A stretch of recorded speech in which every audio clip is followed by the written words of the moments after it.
Javier solo quería una oportunidad. Pero aquel día, en aquella sala de juntas, el director ejecutivo se rió de su idea. Lo humilló frente a todos. 3 días después, hizo algo que nadie esperaba. ¿Traición? ¿Remordimiento? Esta es la historia de cómo el fracaso puede ser el primer paso hacia algo mucho más grande. Si te gustan las historias de segundas oportunidades, no te pierdas esta. Suscribid, activa las notifications y déjanos tu me gusta para más relatos como este. La humiliación. Él era en las oficinas de Nova Corp Olea a Café Recién Hecho y Ambition. Javier Márquez ajustó por 10ª vez el nudo de su corbata frente al espejo del baño. Las luces fluorescentes le devolvían el reflejo de un hombre de 30 y 2 años con ojos marcadas y una sonrisa tensa. Lavaba meses trabajando en secreto, robando horas al sueño, puliendo cada detalle de su proyecto. Hoy, por fin, lo presentaría en el equipo directivo. Respira, ese dijo, frotando las palmas sudorosas contra los pantalones. El pasillo que conduce a la sala de juntas parecía más largo que nunca. A su alrededor, empleados murmuraban entre risas, ajenos al nudo en su estómago. Al entrar, 6 pares de ojos se clavaron en él. En el centro de la mesa, Ricardo Sainz, el director ejecutivo, hojaba uninformed sin levantar la vista. Ah, Márquez.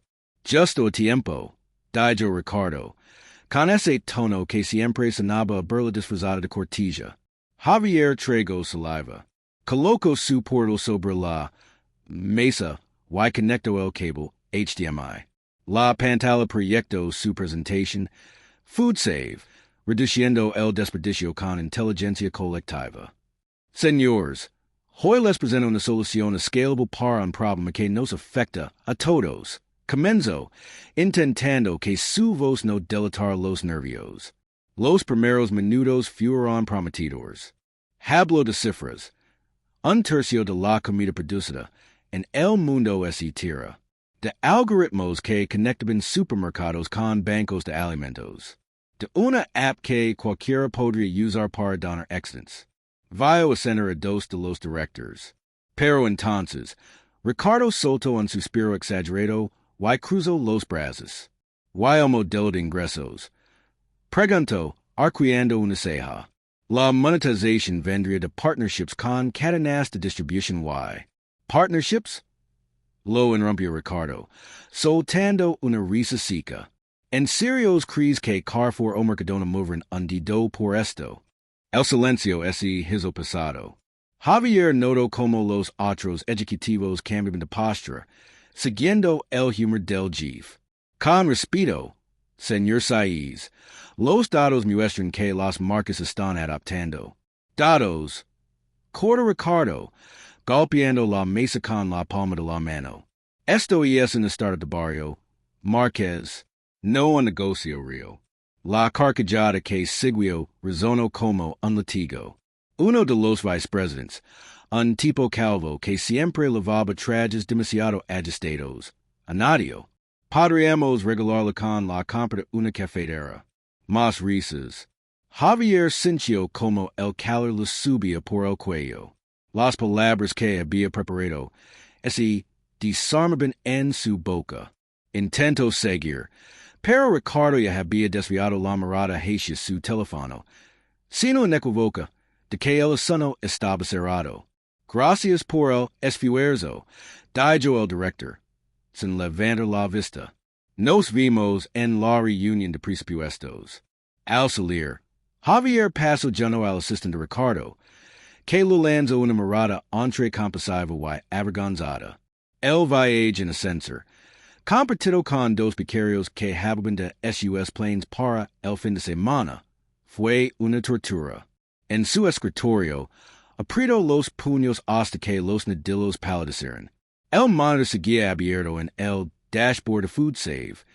87 horas de trabajo esa semana sola. Un correo nuevo apareció en pantalla. Asunto, prioridades Q3. El cuerpo del mensaje escrito. Javier, por favor coordina con IT par liber los recursos asignados a tu proyecto personal at RS. Esa noche, en su piso de lápiz, Javier dijo que el móvil ese deslizar de sus manos al sofá. La televisión murmuraba noticias sobre una nueva ronda de despidos en el sector tecnológico. Abrió una cerveza demasiado amarga. Y miró por la ventana. Madrid centelleaba bajo la lluvia, indifferent. Fue entonces cuando vibró el teléfono. Un número desconocido. El mensaje decía, tu idea veo más de lo que crees. ¿Quieres hablar? Javier dejó la cerveza a medio tomar.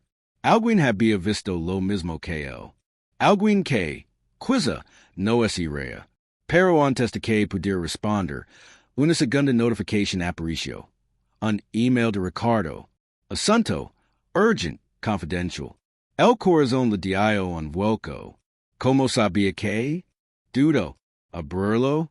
Bor to do Wyronders. La pantalla del móvil se oscureció, reflejando su rostro dividido entre la curiosidad y el miedo. Fuera, la lluvia golpeó más fuerte contra el cristal. El mensaje secreto. La lluvia seguía golpeando los cristales de la ventana cuando Javier despertó con el cuello rígido y el móvil aún apretado en la mano. El mensaje del número desconocido seguía allí, brillando en la pantalla como una brasa en la oscuridad. Tu idea veo más de lo que crees. ¿Quieres hablar? Había pasado la noche dando vueltas al significado de esas palabras. ¿Era una trampa de Ricardo? ¿Algún colega que es burlaría de el otra vez? Pero algo en las sencillas del mensaje, en ese veil más subrayado por el anonimato, lo impidió borrarlo. Decidió responder. ¿Quién es usted? La respuesta llegó antes de que terminara de desayunar. Café La Fugitiva. Calle del Pez, 12, 1930. Pregona por la mesa del fondo. Javier conoce ese lugar. Un café de mala muerte en Malesana, con mesas de madera quemada por cigarrillos y paredes líneas de fotos en blanco y negro de artistas fracasados. Nada que ver con los locales de destino minimalista que frecuentaba el equipo de Innovacorp. El reloj marcaba las 1928 cuando empujó la puerta del local. El olor café rancio y tortilla de patatas lo envolvió. En la mesa del fondo, bajo una lámpara que parpadeaba como una luciérnaga moribunda, una mujer de pelo corto y chiquita de cuero negro hojaba un libro. ¿Javier? Preguntó sin levantar la vista. Sí. ¿Y usted? Lucía Mendoza, ex-director de operations de Novacorp.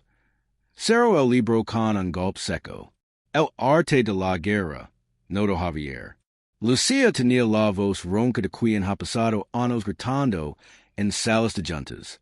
Luz señaló la silla frente a ella. Antes de que preguntes. No es una trampa. Y sí, sé lo que hizo Ricardo contigo Javier apretó los puños bajo la mesa. ¿Cómo? ¿Por qué me hizo lo mismo hace 3 años? Sacó un teléfono. Y desliza una foto hacia él. Era un prototipo idéntico al suyo, pero con otro nombre, Eco Basket. Present esto en 2020. Ricardo me dijo que era basura hippie. 2 meses después, Innovacorp lanzó una nueva línea estratégica de sostenibilidad. Curioso, ¿no? El camarero legó con 2 cafés solos. Lucía no agregó azúcar. Tú tienes suerte, continuó. Al menos a ti te ridiculizo en privado. A mí me hizo llorar frente a 20 inversores. Javier observó la foto, luego a ella. Lucía no parecía una mujer que lograra fácilmente. ¿Y por qué contactarme ahora? Porque tengo los recursos que te faltan, dijo, sacando una tarjeta de visita del bolsillo. Lucía Mendoza, socia fundadora, Semilla Capital. Somos un fondo que apoya proyectos éticos. ¿Y tu app? Bueno, con los hechos correctos, podría salvar toneladas de comida. Y ganar millions. Javier Cincio que el corazón latía en las scenes. Era exactamente lo que había sonado.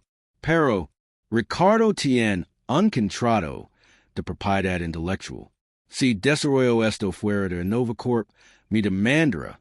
Lucia sonrió por primera vez. Un gesto frío, calculator. Solo si se entera. Tomo un sorbo café. Y para eso, necesitamos algo que él no espera. Pruebas de que te robo la idea. El plan era sencillo en teoría. Acceder al servidor no de Nova Corp y recuperar los correos donde Ricardo daba instructions para adapter, lease, robar ideas de empleados. No es hackeo. Aclaro Lucia mientras caminaban por la calle. Es recupera lo que es tuyo. Pero al doblar la esquina, el móvil de Javier vibró. Un mensaje de Ricardo. Reunión urge mañana a primera hora. Asunto, cumplimiento normativo. Lucia lo miró. No es coincidencia. Alguien le dijo que estás investigando. ¿Y es mi despide? Pura seria que te demandera. Respondió ella, deteniéndose frente a una fachada cubierta de grafitis. Mañana, después de esa reunión, ven aquí. Señaló un edificio con un cartel descrito. Semilla Capital. Trade lo que hayas encontrado. Why no hables con nadie? Javier Cincio. Pero al alejarse, una sombra lo hizo volverse. En el otro extremo de la calle, un hombre con gabardina observaba su conversación. Cuando sus miradas se cruzaron, el tipo desapareció en un callejón. ¿Era secreto de Nova Corp? ¿O solo un paranoid imaginando enemigos? Esa noche, mientras tecleaba contraseñas en su portátil, una ventana emergente apareció de repente. Connection interceptada. Continuar? Alguien más estaba en el sistema. Y esta vez no era Lucia. La llegada maestra.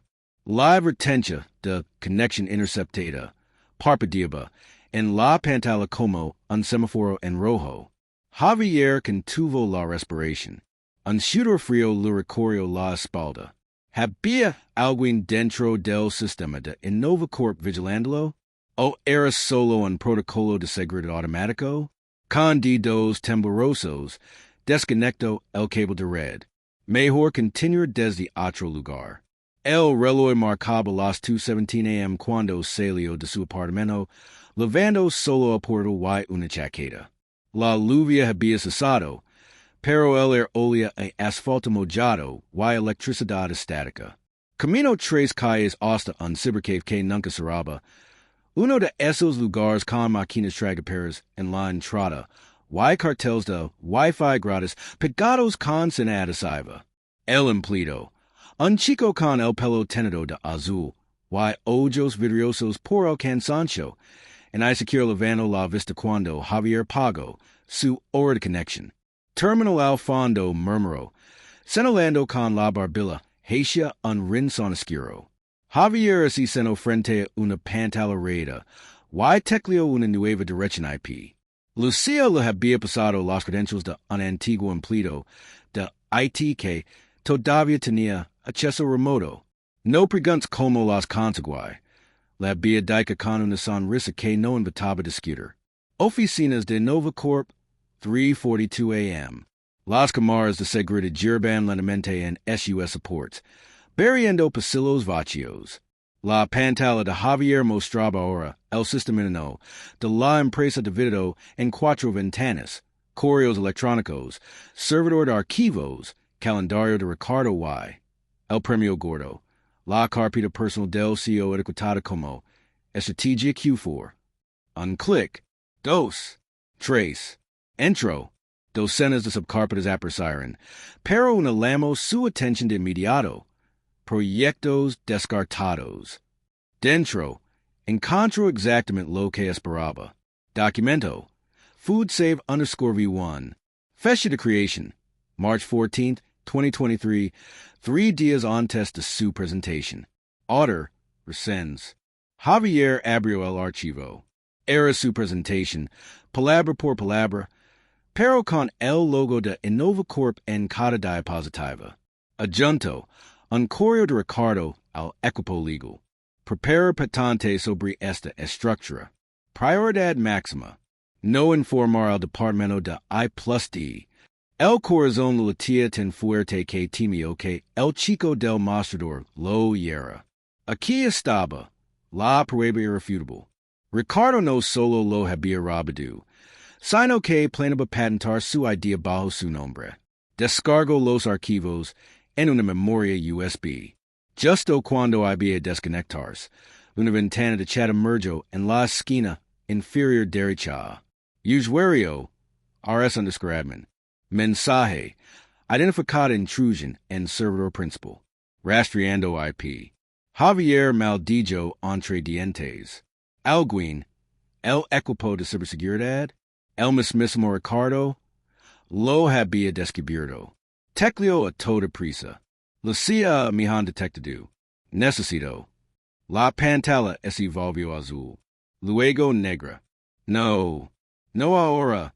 Intento reiniciar, pero la máquina no respondía. Fuera, en el mostrador, sonó un teléfono.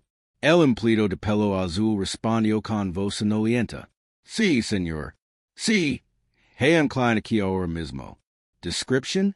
Un tío con pinta de no dormir en 3 días. Javier no esperó a escuchar más. Arrancó la USB del ordenador y salió corriendo, dejando atrás una silicata, y el grito del empleado. No has terminado tu tiempo. Calle fue en carro 4:15 a.m. Corrió sin rumbo hasta que el dolor en el costado lo obligó a detenerse. Se apoyó contra la pared de una tienda cerrada, jadeando. El USB seguía caliente en su bolsillo. Lo tenía las pruebas. Pero ahora, ellos también sabían que él lo sabía. El móvil vibró. Un número privado. Sí? Contestó sin aliento. No vayas a tu casa. Era Lucia. Su voz tensa como un cable de acero. Acabando la seguridad para que te detengan. Ricardo alega robo de propiedad intelectual. Pero es mío. Tengo las pruebas aquí. Y moran contigo si te pillan. Corto ella. Vi al Metro Tribunal. Yo mando a alguien. La llamada ese corto. Javier miró hacia atrás. A 2 manzanas de distancia, las luces azules de un coche petrolero en la calle. No podía arriesgarse. Dobló por un callejón, luego otro, esquivando contenedores de basura, y los primeros repartidores de pan. Cuando finalmente vio la boca del metro, un alivio momentáneo lo recorrió, hasta que lo vio. El mismo hombre de la gabardina que lo había espiado frente al café estaba allí, apoyado contra una farola, hablando por teléfono.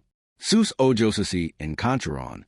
El tipo sonrió, y empezó a caminar hacia él. La inversión inesperada. Javier sintió el peso de la memoria USB en su bolsillo como si fuera de plomo. El hombre de la gabardina avanzaba hacia él con pasos lentos, calculados, como un deputado seguro de su presa. A su espalda, el letrero luminoso del metro de tribunal parpadeaba, pintando sombras interminables en el rostro del desconocido. Javier Márquez, dijo el hombre, alzando una mano vacía. Tranquilo, soy Daniel, secretario de Semilla Capital. Lucia me envió. El corazón de Javier no es calmo. ¿Pruebas? Exigió, retrocediendo un paso. Daniel sacó un teléfono y mostró una fotografía. Lucia en lo que parecía un parking subterráneo, sosteniendo un cartel con la fecha de joya escrita en rojo. Ella está en el parking de Serrano 45. Te esperamos. Pero tenemos que movernos ya. Miró por encima del hombro de Javier. Esos policías no buscan solo a un ladrón de portals. Un claxon sonó a lo lejos. Javier tomó una decisión rápida. Vamos. Parking subterráneo. Serrano 45, 5:03 a.m. El lugar olía a gasolina. Y humedad. Lucia esperaba junto a un Audi negro, hablando por teléfono en voz baja. Al verlos, colgo y abrió los brazos. Las tiendas, exclamó, mirando la USB que Javier agitaba en el aire. To do, correos, archivos, hasta la orden de patentar mi idea. Respondió él, la voz en temblorosa por la adrenalina. Pero Ricardo sabe que lo sé. Lucia intercambió una mirada con Daniel. Mejor así, sonrió, abriendo la puerta del coche. Porque, en exactamente, consultó su reloj, 3 horas y media. Tenemos una cita con la única persona que puede enterrar a Ricardo. ¿Quién? Carlota Montes, la reina verde de la inversión ética. Café Hon, 8:30 a.m. El legendario café literario estaba casi vacío a esa hora.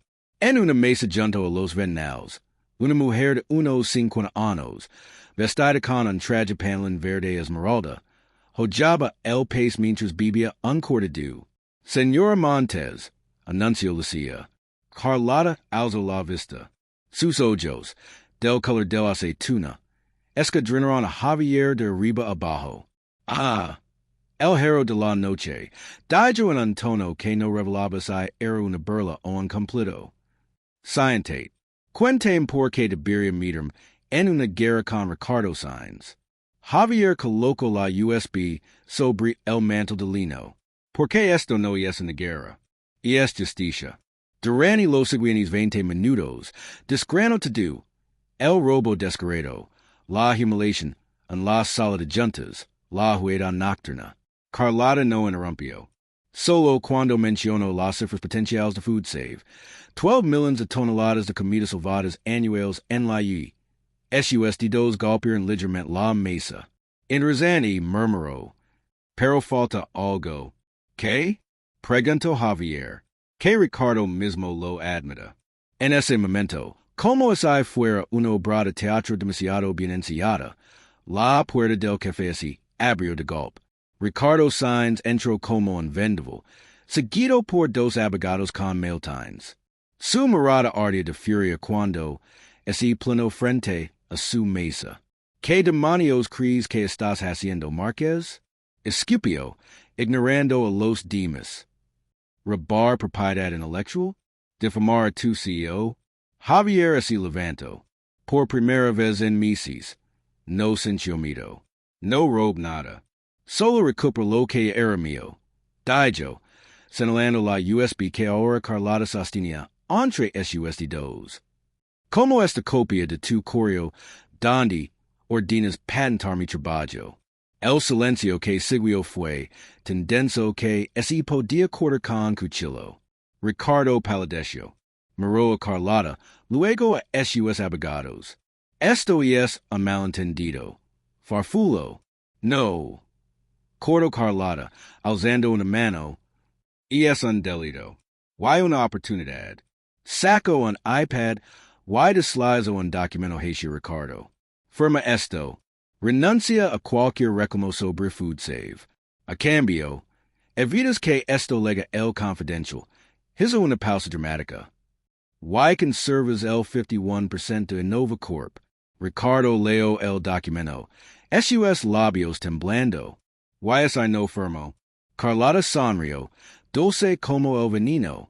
Entonces mañana mismo, cada banco con el que trabajas recibirá estas peribas. ¿Cuánto vale tu reputación, Ricardo? Los segundos paran como horas. Finalmente, con un granido, Ricardo estampó su firma. Esto no ha terminado. Murmuró antes de girarse y marchas. Epílogo, un año después, Mercado de San Miguel. Las cámaras de televisión enfocaban a Javier. Ahora con traje, y una confianza recién adquirida, mientras cortaba la cena inaugural de Food Save España. Entre la multitud, Lucia le guiñó un ojo. Carlota, a su lado, aplaudía con discreta satisfacción. ¿Algún consejo para otros emprendedores? Preguntó una periodista. Javier miró a cámara, recordando cada segundo de aquella noche en el cybercave, cada mentor de Ricardo. ¿Qué avisas? Dijo, sonriendo. el no más grande y solo el prólogo del sí definitivo. Que Harrius tu esi alguien Robert tu sueño? Comena bao y comparte esta historia con alguien que necesita inspiration. No olvides escribir para más relatos de segundas oportunidades.